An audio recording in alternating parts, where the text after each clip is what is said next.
Student कैसे हो आप लोग। आई होप कि लास्ट वीडियो लेक्चर आप लोगों ने देख लिया होगा, जिसमें हम लोगों ने डिस्कशन किया था आइडेंटिटी फंक्शन के बारे में, कांस्टेंट फंक्शन के बारे में और मॉड्यूलस फंक्शन के बारे में। ठीक है, और उसके साथ साथ हम लोगों ने बात की थी पॉलीनॉमियल फंक्शन के बारे में।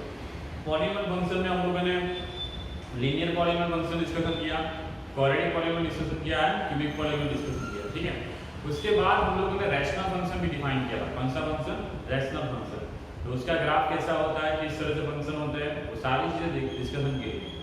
और ये सारे फंक्शन के दौरान हम लोगों ने एक बात और डिस्कस की थी कि how to find the range from the graph. मतलब ग्राफ पे से हम लोग किस तरह से रेंज निकाल ले, वो चीज डिस्कशन की। ठीक है, हम लोगों ने अभी तक कैलकुलेशन से कोई भी रेंज निकालना सीखा नहीं है। ठीक है, अब थोड़ा आगे बढ़ते हैं। एक नया फंक्शन है आपके लिए और बहुत ही इंपॉर्टेंट फंक्शन है आपके जेईई के कॉन्सेप्ट के लिए और और के कॉन्सेप्ट के लिए। ठीक है, उसका नाम है सिग्नम फंक्शन। कौन सा फंक्शन? Signum function.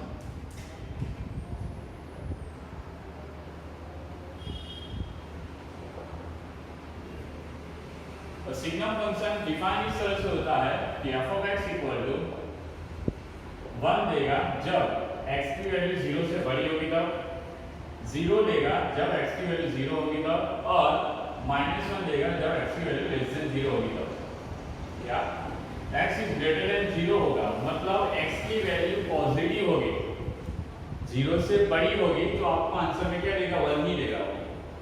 0 होगा एग्जैक्टली तो क्या देगा? 0 देगा, और लेस देन 0 होगा तो क्या दे देगा? -1।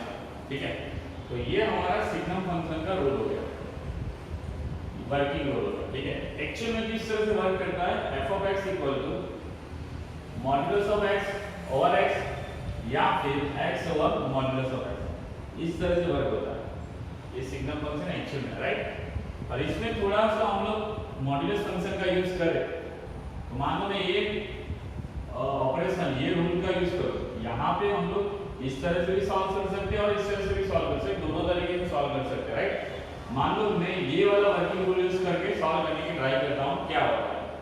तो पहले ऊपर मॉड्यूलस फंक्शन है, मतलब क्या हो जाएगा कि आपको हम लोगों ने बताया था कि मॉड्यूलस फंक्शन जो होता है वो किस तरह से ओपन होता है, एक तो x की तरफ और एक -x की तरफ का। जब x is greater equal to 0 होगा तब, और x लेस देन 0 होगा तब -x की तरफ। ठीक है, तो मान लो मैं पहला x इज ग्रेटर देन 0 ले लूं तो ये ऊपर वाला जो पार्ट है वो पॉजिटिव x बन जाएगा। और हम लोगों ने बोला है कि x इक्वल टू 0 के लिए हमारे पास आंसर 0 ही आएगा। ये थोड़ा बच्चों याद रख लेना, सिग्नम फंक्शन में इसी तरह से डिफाइन हुआ है कि जब x इक्वल टू 0 होगा तो हमें 0 ही देगा। ठीक है, थोड़ा और 12 के कॉन्सेप्ट पढ़ोगे उसके बाद थोड़ा प्रॉपर्ली आपको ये समझ में आएगा। अभी के लिए सिर्फ याद रख लो कि signum function x equal to 0 के लिए 0 ही होगा।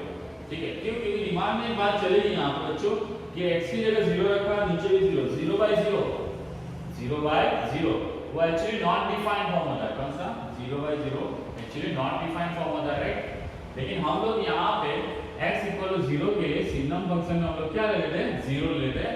ये कॉन्सेप्ट थोड़ा आपको समझने के लिए थोड़ा और चैप्टर समझना पड़ेगा आपको, तभी आपको जाके समझ में आएगा।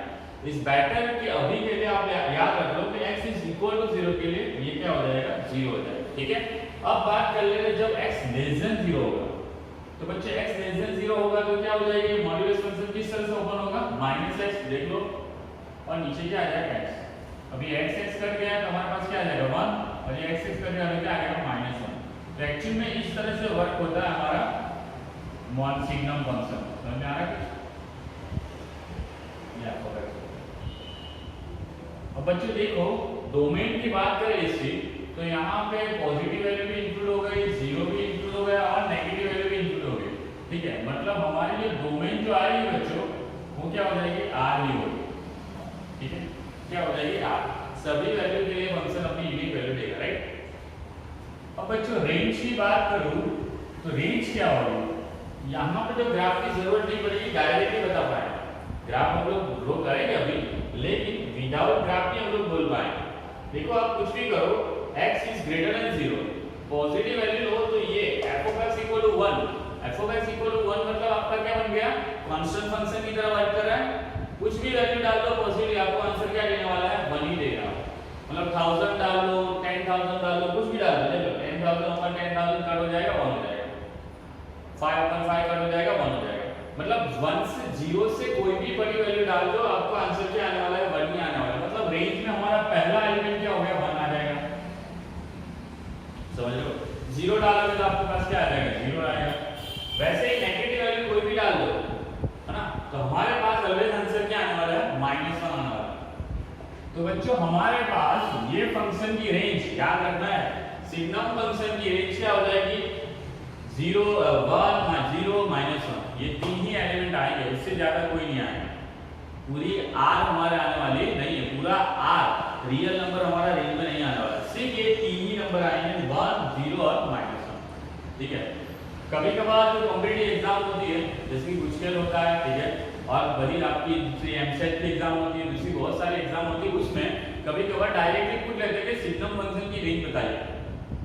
ठीक है, सिग्नम फंक्शन की रेंज बताइए, तो हमारे पास एक ही आंसर आएगा, -1 0 और 1। ठीक है, ये तीन एलिमेंट आएंगे इसमें, समझ में आ रहा है? ओके, आई होप कि यहाँ पे आपको ये वर्किंग रूल भी समझ में आ गया होगा, किस तरह से मॉड्यूलस ओपन होता है और किस तरह से हम लोगों ने ये फंक्शन डिफाइन किया है। ठीक है, मॉड्यूलस फंक्शन किस तरह से ओपन होता है आपको समझा दिया यहाँ पर मैंने, लास्ट लेक्चर में समझाया था कि भाई 0 और 0 से बड़ा होगा ना फंक्शन इंक्रीज रहेगा, लेस देन 0 होगा तो फंक्शन क्या कर लेगा, माइनस कर देगा। इस तरह से ओपन हो जाएगा, माइनस के साथ ओपन हो जाएगा। ठीक है, अब यहाँ पे सिग्नम फंक्शन की बात की तो एक्चुअली में वर्किंग रूल ये होता है, लेकिन हम लोग कंसीडर करेंगे फाइनल आंसर 1 0 और -1। तो x की वैल्यू 0 से बड़ी होगी तो फंक्शन क्या देगा, 1, 0 इक्वल टू होगा तो क्या देगा, 0, लेस देन 0 होगा तो क्या होगा, -1। आता कहां से है, यहां से। किस तरह से वर्किंग रूल है उसका, क्या समझ सकते हो आप, मॉड्यूलस x अपॉन x या फिर x अपॉन मॉड्यूलस x, ये दोनों तरीके से हम लोग वर्क कर सकते हैं, राइट। ये एक्चुअल में वर्किंग रूल है, लेकिन उन लोगों ने थोड़ा बहुत सिंपलीफाई करके एनसीईआरटी में ये वाला फॉर्मेट दे रखा है। आई होप कि ये समझ में आ रहा होगा। ठीक है, अब बच्चों इसका ग्राफ बनाते हैं, ग्राफ से आपको सीधा सीधा पता चल जाएगा कि रेंज क्या आ रही है और डोमेन क्या आ रही है, लेकिन एक्चुअली में यहां से भी तो आपको पता चल गया कि रेंज क्या है। ठीक है, अब डोमेन में तो मैंने बोल दिया है कि r ही r की सभी वैल्यू के लिए डिफाइन होगा। चलो, तो ये मैंने ले लिया x एक्सिस। ठीक है, तो बच्चों हम लोगों ने बात की 0 के लिए हमें 0 मिलने वाला है, यहां भी देख सकते हो मैंने लिखा है कैलकुलेट करके। अब जब भी 0 से बड़ी वैल्यू डालोगे तो आंसर क्या आएगा, 1 एज अ कांस्टेंट फंक्शन आ जाएगा। 0 से बड़ी मतलब यहां पे जो भी वैल्यू डालो तो y पे क्या आने वाला आपका 1, ये 1 है हमारा। ये मैंने ओपन क्यों रखा, क्योंकि एग्जैक्टली 0 पे हमारे पास क्या आंसर है, 0 है। 1 0 से जैसे ही बड़ा डालोगे, 0.5 डालो, 0.6 डालो, 0.9 डालो, तो हमारा सीधा आंसर कहां पहुंच जाएगा, 1 पे। समझ में आ रहा है? एग्जैक्टली 0 पे तो हमारे पास क्या आंसर आ रहा है, 0 आ रहा है, दैट्स व्हाई यहां पे 0। यहां पे मैंने ओपन रखा, ये ओपन सर्कल क्यों रखा, डार्क क्यों नहीं किया, इसका मीनिंग वो है, आपको समझ में आ रहा होगा कि भाई 0 पे तो 0 है, 0 पे 1 नहीं आ रहा। 0 से सहेज थोड़ा सा बड़ा करो, जैसे 0.5 0.2 0.6 0.7 करो, तो सीधा सीधा आंसर जंप करके कहां पहुंच जाएगा, 1 पे, क्योंकि हम लोगों ने बोल रखा है 0 से जैसे ही बड़ी वैल्यू होगा आंसर क्या आ जाएगा, 1। ठीक है, अब दूसरी बात करते हैं, तो ये भी हो गया। अब तीसरी बात कि x is less than 0, less than 0 होगा तो आंसर क्या हो जाएगा, -1। मतलब जैसे ही मैंने पुट किया -0.00005, तो हमारा आंसर जंप करके कहां पहुंच जाएगा, -1 पे पहुंच जाएगा। कहां पहुंच जाएगा, -1। ठीक है, तो ये स्ट्रेट लाइन जाती हुई दिखेगी आपको, समझ में आ रहा है? बच्चों अब ध्यान से देखोगे तो हमारे पास तीन ही एलिमेंट आ रहे हैं y एक्सिस के, तो -1 ये 0 और ये 1, तो दैट्स व्हाई हमारी रेंज आ गई -1 0 और 1। आप देख सकते हो सभी एलिमेंट, डोमेन के सभी एलिमेंट के लिए हमारे पास आंसर मिल रहा है। ठीक है, आई होप बच्चों ये सिग्नम फंक्शन आपको समझ में आया होगा। ये सिग्नम फंक्शन का कॉम्पिटिटिव एग्जाम में बहुत ही इंपॉर्टेंट है, क्योंकि बहुत जगह इसके क्वेश्चन बनते हैं। ठीक है, और ये थोड़ा सा यूनिक है, आपको थोड़ा इसको याद रखना होगा। ठीक है, लेकिन इसका वर्किंग रूल याद रखो, इस तरह से ओपन होता है, मॉड्यूलस फंक्शन किस तरह से ओपन है वो याद रखो, तो ये आपको इजीली याद रह जाएगा। ठीक है, ऐसे भी बहुत टफ नहीं है। 0 से बड़ा होगा तो 1 देगा, 0 देंगे तो 1 बोलेगा, और 0 से छोटा होगा तो फंक्शन किस तरह से ओपन होगा, -1 की तरफ। ठीक है, उसकी रेंज आ जाएगी -1 0 और 1। ठीक है, दैट्स इट, और ये इसका क्या हो जाएगा, ग्राफ। आई होप बच्चों कि ये आपको सिग्नम फंक्शन टोटली समझ में आ गया होगा। ठीक है, नहीं आया हो तो कोई दिक्कत नहीं, फिर से वीडियो को रिवाइंड करके पूरी बातें समझना। मॉड्यूलस फंक्शन किस तरह से ओपन आता है, वर्किंग रूल किस तरह से बात करता है, तो सारी चीजें मैंने यहाँ पे समझाई हुई। ठीक है, और x इक्वल टू 0 के लिए 0 आपको अभी के लिए एक्सेप्ट कर लेना है, ठीक है। जब फर्दर नए चैप्टर सीखेंगे जैसे कि डेरिवेशन सीखोगे और लिमिट सीखोगे तब आपको जाके पता चलेगा कि 0 पे ये 0 क्यों होता है, ठीक है। अभी के लिए सिर्फ आपको एक्सेप्ट कर लेना है कि एग्जैक्टली 0 पे हमारे पास आंसर क्या हो जाएगा, 0 हो जाएगा, ठीक है। अब चलते हैं थोड़ा बच्चों, नया फंक्शन है वो भी बहुत ही इंपॉर्टेंट है, जेई के लिए भी इंपॉर्टेंट है और बोर्ड के लिए भी बहुत इंपॉर्टेंट, ठीक है। तो बच्चों अब बात करते हैं ग्रेटेस्ट इंटीजर फंक्शन। मैंने जो अभी बोला बहुत इंपॉर्टेंट टॉपिक है, उसकी बात कर रहा हूँ। कौन सा फंक्शन? Greatest integer function.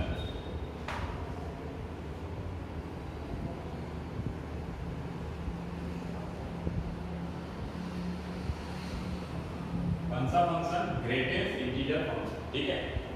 तो ये फंक्शन किस तरह से वर्क करता है, उसका ग्राफ क्या होता है, उसकी डोमेन क्या लेंगे और रेंज क्या आती है, वो सारी चीजें यहाँ पे डिस्कस करने वाले हैं, ठीक है। तो ग्रेटेस्ट इंटीजर फंक्शन का वर्किंग रूल होता है f of x equal to,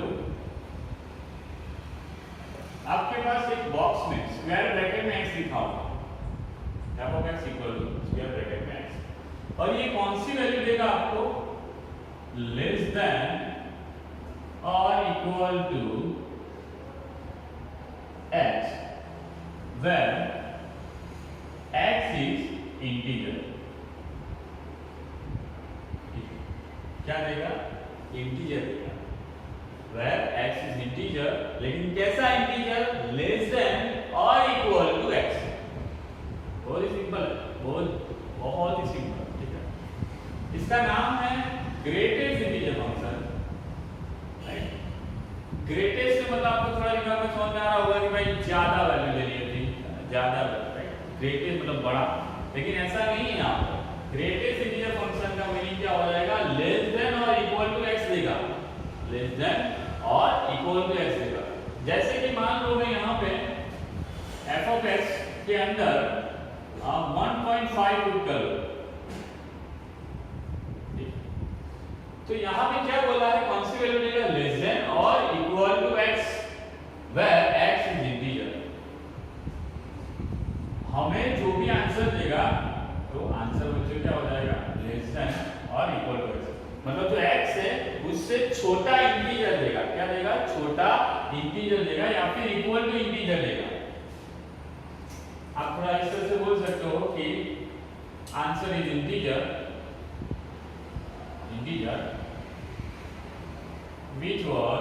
which is less than or equal to x। क्या? Integer which is less than or equal to x, मतलब क्या कि 1.5 डाला हमने तो उससे छोटा इंटीजर हमें मिलेगा या फिर इक्वल टू। छोटा क्या हो जाएगा हमारे पास? 1। थोड़ा ध्यान से समझना। मैंने डाल दिया 2.7, 2.7 से छोटा इंटीजर क्या आ जाएगा? 2। वैसे ही मैंने 2.999 डाल दिया तो 2.9 से छोटा इंटीजर क्या हो जाएगा? 2। आप समझ रहे हो, ठीक है। अब मानो मैंने 3 डाल दिया तो क्या देगा? 3 दे देगा, क्योंकि लेस देन और इक्वल टू x बोला है। Integer which is less than और इक्वल टू x, ऐसा इंटीजर देगा जो x से छोटा होगा या फिर उस इक्वल टू होगा, ठीक है। आई होप ये थोड़ा समझ में आ रहा होगा। मान लो थोड़ा मैं बात करूं कि 3.45 डाल दिया, राइट। 3.45 आ गया तो 3.45 से छोटा इंटीजर कौन सा हो जाएगा? 3। दैट्स इट, वेरी सिंपल, ठीक है। अब 0.0005 रखा, अब 0.005 से छोटा इंटीजर कौन सा है? 0। That's it, okay. अब बात करो -1.5, तो बच्चों जरा ध्यान से, -1.5 से छोटा इंटीजर कौन होगा? -1 नहीं होगा, -2 होगा, समझो। -1 तो क्या होता है? बड़ा होता है -2 से, तो भाई साहब -1.5 से छोटा इंटीजर कौन सा हो जाएगा हमारा? 2 हो जाएगा। कौन सा? -2, सॉरी, कौन सा हो जाएगा? -2, ठीक है। अब मानो मैंने रखा -3.5, तो आंसर क्या आएगा? -4। -3.5 से छोटा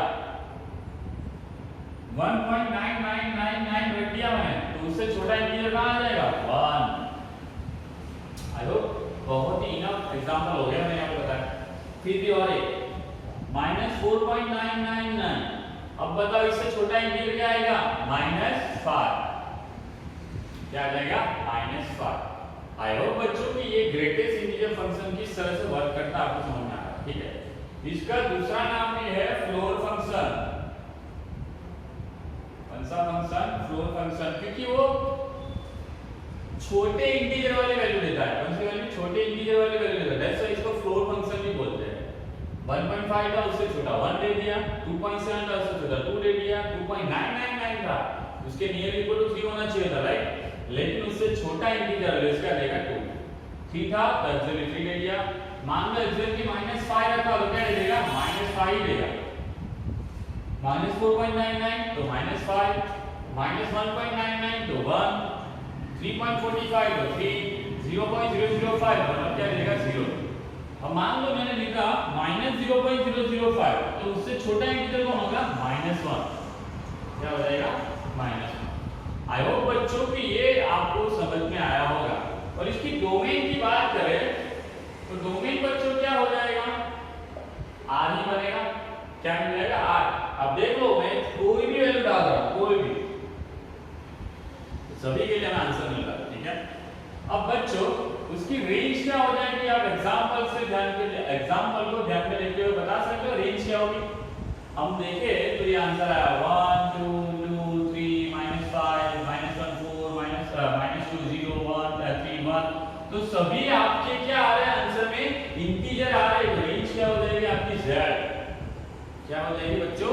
Z। सारे इंटीजर नंबर आ जाएंगे आपके, ठीक है। आई होप बच्चों कि ये ग्रेटेस्ट इंटीजर फंक्शन आपको समझ में आया, ठीक है। अब थोड़ा और बात करते हैं कि इसका ग्राफ कैसा होगा। ग्राफ बहुत ही इंपॉर्टेंट है इसका। चलो अब बच्चों तो थोड़ा जीरो की बात करो। एग्जैक्टली 0 रखूंगा तो आंसर क्या देगा? वो मुझे 0 देगा, है ना। एग्जैक्टली 1 रखूंगा तो आंसर क्या देगा मुझे? 1 देगा। तो ये वहां 1 हमारा।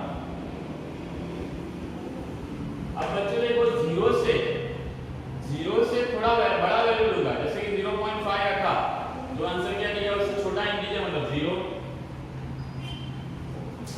0.5 रखा तो भी 0, 0.7 रखा तो भी 0। That means what? इस तरह से आंसर देगा आपको। ये मान लो 0 ये बात, लेकिन एग्जैक्टली 1 पे वो क्या दे देगा आपको? 1 दे देगा। अब 1 से जैसे ही बड़ी वैल्यू रखता जाता हूं 1.5 1.7 1.8 1.9 तो हमें अगले आंसर क्या देगा? 1 ही आंसर देगा। क्या देगा? 1। जैसे ही मैंने 2 रखा यहां पे, जैसे ही मैंने यहां 2 रखा फंक्शन के अंदर तो वो 1 नहीं देगा, वो जंप होके क्या कर लेगा? 2 देगा। तो हमें आ रहा कुछ। अब 2 से थोड़ी बड़ी वैल्यू रखने की बात करता हूं 2.5 2.3 2.6 तो हमें अगले आंसर क्या दे देगा? वो 2 दे देगा। लेकिन जैसे ही मैं 3 रखने की बात करूं, सॉरी ये 2 पे क्या देगा आपको? 2। जैसे ही मैं 3 रखने की बात करूं एग्जैक्टली तो क्या दे देगा आपको? 3 दे देगा। जंप करके निकल जाएगा। समझ में आ रहा है? ओके अब थोड़ी इस तरफ बात करते हैं कि -0.5 रखने की ट्राई की, -0.5 का आंसर क्या देगा? जंप करके सीधा सीधा -1 दे देगा। एग्जैक्टली 0 रखता हूं तो वो क्या देता है? 0 देता है। नहीं आपको -1 नहीं देता, क्या देता है? 0। लेकिन 0 से जैसे ही छोटी वैल्यू डालता हूं -0.5 -0.6 तो हमें क्या मिलेगा? वो -1। अब बच्चे एग्जैक्टली -1 रखने की ट्राई करता हूं तो क्या देगा आपको? -1। -1 से जैसे ही बढ़ा गया नंबर, जैसे कि -1.5 बड़ा मतलब छोटा नंबर ना, इस सब जाकर छोटा ही हो रहा है। -1.5 -1.6 -1.7 इस तरह से आगे बढ़ता हूं तो हमें सीधा सीधा आंसर क्या दे देगा आपको? 2 दे देगा। क्या दे देगा? 2। कौन सा वाला? माइनस वाला 2 मतलब -2 दे देगा। समझ में आ रहा? और एग्जैक्टली -2 पे वो क्या दे देगा? -2। -1.5 रखा तो आपको सीधा सीधा आंसर 2 दे देगा। एग्जैक्टली -1 रखा तो आपको आंसर -1 देगा। -1 से छोटी वैल्यू देगा तो आंसर क्या दे देगा? 0 दे देगा। क्या दे देगा? 0। आई होप बच्चे ये आपको थोड़ा बहुत समझ में आ रहा है, ठीक है। अब जैसे ही -2.5 से -2.6 2.7 2.5 की तरफ चलो तो वो क्या दे देगा आपको, -3 दे देगा। क्या दे देगा, -3। और एग्जैक्टली 3 पे वो क्या देगा, एग्जैक्टली -3 पे क्या दे देगा, -3। ठीक है, तो अभी तक हम लोगों ने जो भी ग्राफ देखे थे वो सीधे सीधे कोई ना कोई कर्व बना रहे थे। लाइक पहले की बात करो कि आइडेंटिटी फंक्शन की सीधी सीधी लाइन जा रही थी, कांस्टेंट फंक्शन की बात करो तो इस तरह से पैरेलल लाइन जा रही थी, है ना।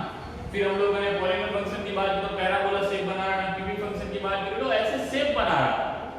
लेकिन ये वाला जो फंक्शन है इस तरह से ही जाएगा, जंप करते करते, जंप करते करते, जंप करते करते।